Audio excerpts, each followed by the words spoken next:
Hello Mzansi, welcome to Mgosa Mzansi. If today is your first time visiting this channel, please do the right thing and click the subscribe button, and also don't forget to smash the like button. Otirelo decided to delete my pictures on Ampumelelo Mseligo on her Instagram account, and people are saying ukuthi aphi my picture Ampumelelo mama.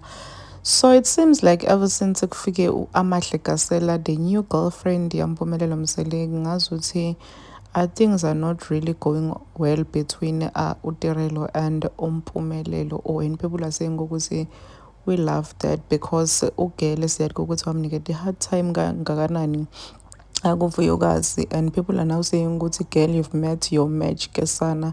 So people are saying ukuthi uyadeserve tonke into letibi letifika empilweni yakho Utirelo because wahlukumeta kakhulu uvuyokazi, thinking ukuthi evuyokazi ahamba then yena uyosala aphethe. And guess what, uMpumelelo bekambekele yakhe naye surprise. So people are saying ukuthi it seems like there's trouble in paradise because aphi ma pictures Mpumelelo uwakhipheleni. Please do comment what you think below down in the comment section.